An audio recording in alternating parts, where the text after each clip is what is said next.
विगत कुछ माह से लगातार सुर्खियों में बने रहने वाले मऊगंज के गडरा गांव में आज शाम औसेरी साकेत सहित उसके दोनों बच्चों का पुलिस की मौजूदगी में अंतिम संस्कार कर दिया गया।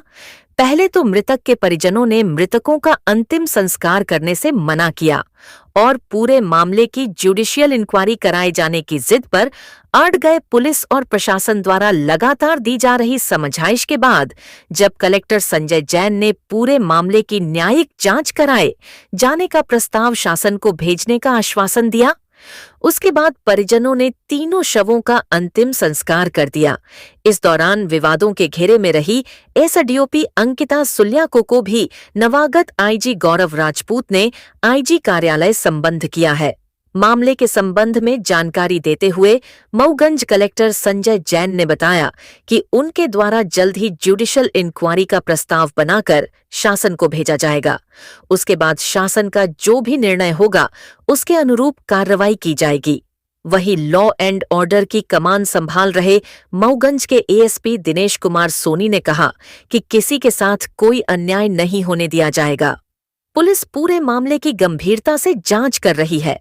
जांच के दौरान जो भी तथ्य सामने निकल कर आएंगे उसके आधार पर कार्रवाई की जाएगी।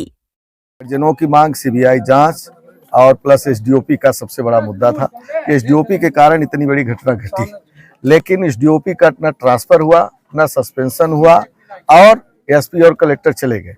जब कल एसडीओपी आई उनका रुख ठीक नहीं था, उसी तरीके से फिर से है। इसके पूर्व में भी घटनाओं में उनके कई तरह के इस तरीके के थे। ये बात जब परिजनों ने उठाई उस बात पर हमने सपोर्ट किया। अगर परिजनों की ये मांग है कि गडरा में उनके वजह से इतनी बड़ी घटना घटी तो एसपी कलेक्टर चले गए, एसडीओपी अगर दोषी है तो अभी तक क्यों नहीं हुआ, तो उसमें उन्होंने अटैच कर दिया है।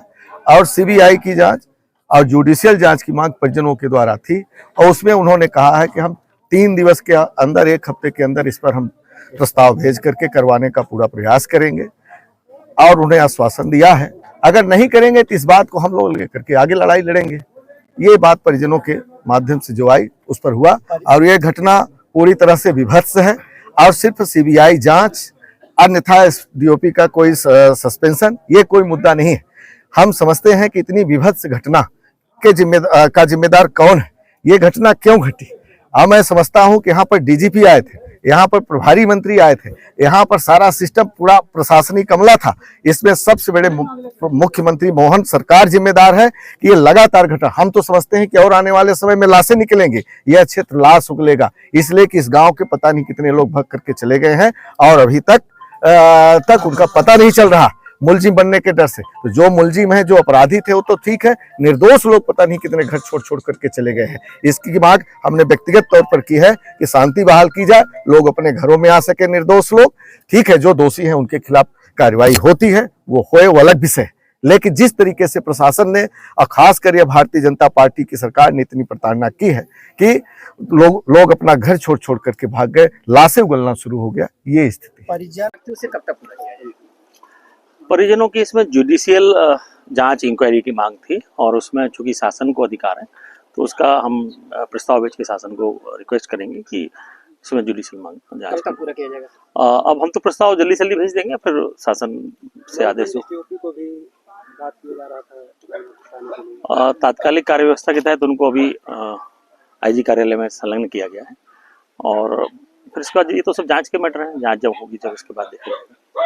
यहाँ के लोगों की मांग है कि निर्दोषों पर लगातार कार्रवाई हो रही है, जो पिछड़ा कार्य उन्हें योजनाओं का लाभ मिलता था वो उन्हें मिलेगा। अगर वो निर्दोष है तो किसी प्रकार की कोई उन्हें भय की रहने की जरूरत नहीं है और अपना आराम से यहाँ के रह सकते हैं और जैसा उनका पहले जीवन बसर होता था वैसे आराम से। सर, यहाँ के ग्राम वासियों के लिए अपील कर दीजिए जो गांव छोड़ के अपना दूसरी जगह निर्वाहन कर रहे हैं, तो अपने ये अपील हम कई बार कर चुके हैं कि जिन्होंने कोई अपराध नहीं किया है और जो निर्दोष है वो बिल्कुल आके अपने घर में आके अपना ताला खोल के रह सकते हैं, कहीं उन्हें कोई परेशान नहीं करेगा, बिल्कुल इंश्योरिटी है ये।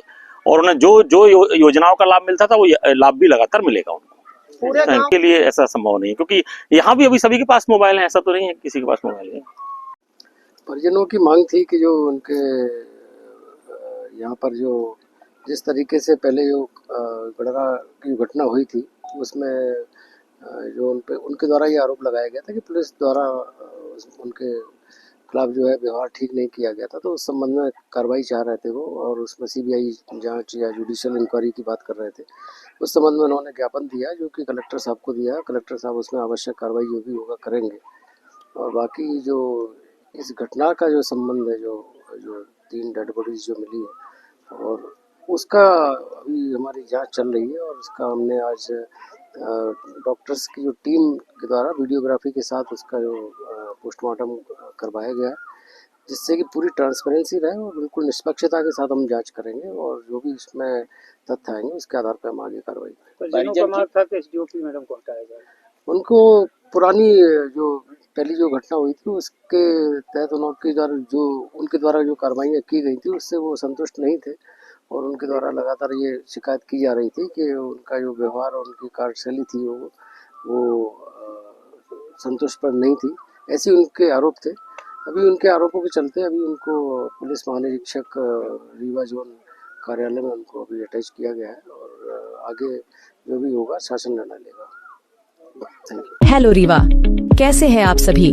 तो अगर आप भी अपने रीवा में फैशन डिजाइन, इंटीरियर डिजाइन या मेकअप का कोर्स करना चाहते हैं, तो इंटरनेशनल डिजाइन एकेडमी रीवा आपके लिए लाया है इंटरनेशनल फैकल्टी के साथ 100% जॉब प्लेसमेंट की गारंटी और इंटरनेशनल रनवे के साथ मिलान फैशन वीक जैसे इवेंट एक्सपोजर का मौका, जो आपको इंटरनेशनल मार्केट से कनेक्ट करने में मदद भी करेगा। अगर आप या आपका दोस्त इंटीरियर डिजाइनर या फैशन डिजाइन का कोर्स करने का सोच रहे हैं, तो एक बार IDA विजिट करें और अपनी नई यात्रा की शुरुआत करें।